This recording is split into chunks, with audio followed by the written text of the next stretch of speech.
Friends का कोई त्योहार नहीं होता, उस तरह की ब्ला ब्ला ब्ला बातें। तो आप इन सब चक्कर में मत आना। मैंने आपसे कहा है, आपके अंधविश्वास से ज़्यादा ज़रूरी है इस जीवन में आपका जागरूक होना। तो थोड़ा जागरूक होकर त्योहार को सेलिब्रेट करना, जिन भी साथियों का है, चाहे आप ईद मनाने वाले हैं, चाहे आप होली मनाने वाले हैं, ठीक है? तो उस होली को अच्छे से मनाएं, सौहार्द के साथ में, कुछ नहीं होता। अभी रिजल्ट में नियर बाई कोई एग्जाम भी आपका नहीं है, समझ में आता, अगले दिन 2 दिन बाद कोई परीक्षा है आपकी, बोर्ड एग्जाम है, तब तो थोड़े फोकस की जरूरत होती है, लेकिन परीक्षा है तो थोड़ा मतलब चीज़ों के साथ जुड़ा हुआ महसूस किया करो। अगर आप रिसर्च करोगे एनसीबीआर जो एनसीआरबी के आंकड़े हैं, देश में जो आत्महत्याएं हैं, उसमें आत्महत्या जो छात्र कर रहे हैं, छात्र आत्महत्या की अगर हम बात करें, क्योंकि बाकी आत्महत्याएं तो किसी पारिवारिक कलेश, पारिवारिक कारण, आर्थिक स्थिति आदि की वजह से होती हैं। एक छात्र जो होता है ना, युवा, चाहे वो युवती हो, ऐसा नहीं है सिर्फ युवा ही आत्महत्या करते हैं, युवतियां भी, बस युवा 53% है और युवतियां 47%। तो उसके अनुसार जब उसका विश्लेषण होता है, तो उन कारणों के बारे में यदि व्याख्या करें कि वो युवक और युवती जिनके ऊपर ना तो उतना आर्थिक प्रेशर होता है, एक छात्र के ऊपर तो उतना आर्थिक दबाव भी नहीं होता कि उसको घर चलाना है, सारी चीज़ें उसको चलानी है, उससे ज़्यादा चिंताएं उनके शायद पिता कर रहे होते हैं, या कई छात्रों के हिस्से में आ भी जाती हैं, है ना, लेकिन ज़्यादातर के में नहीं आती।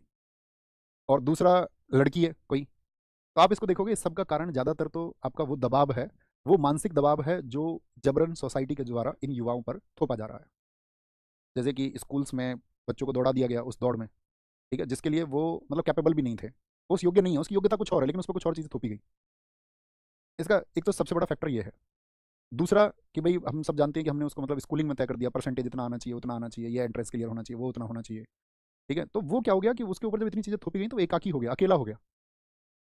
तो मेरी आप सब लोगों से विनती यही है कि आप मतलब उस तरह का माहौल क्रिएट मत करो कमरे में बंद होने वाला, थोड़े ओपननेस के साथ रहो। और सर 6 महीने के लिए कमरे में बंद हो जाओ, 1 साल के लिए बंद हो जाओ, मैं ये कहता हूँ आप जब उस कमरे से बाहर निकलोगे तो आपकी मनोस्थिति उस समाज, उस परिवेश, उस पर्यावरण के हिसाब से नहीं बचेगी, और आप फिर मतलब झेल ही नहीं पाओगे, आप चीज़ों को बैलेंस ही नहीं कर पाओगे। तो चीज़ों को असंतुलित मत करो, ऐसी मतलब हम सबको वो स्टेटमेंट्स नहीं देने चाहिए जिसका हम नॉलेज नहीं है। मैं देखता हूँ बहुत सारे टीचर्स के स्टेटमेंट,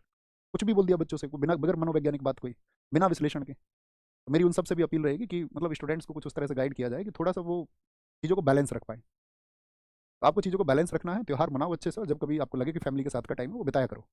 फैमिली के साथ बैठो, चाहे थोड़ा कम टाइम बिताओ, ऐसे खुद को मतलब एक अलग जोन में मत ले जाओ। उसने क्या क्या किया कि सिर्फ शेयर करेंगे चीज़ों को दोस्तों से करेंगे, क्योंकि दोस्त सुन लेते हैं, आपने उनको सुनने के योग्य बनाया, वो अनजान व्यक्ति थे, अच्छी बात है आपके हिस्से में अगर अच्छे दोस्त आ जाते हैं, लेकिन फैमिली भी उतनी ही महत्वपूर्ण है, वहाँ भी वो दोस्त बनाइए और वो समय वहाँ भी दीजिए।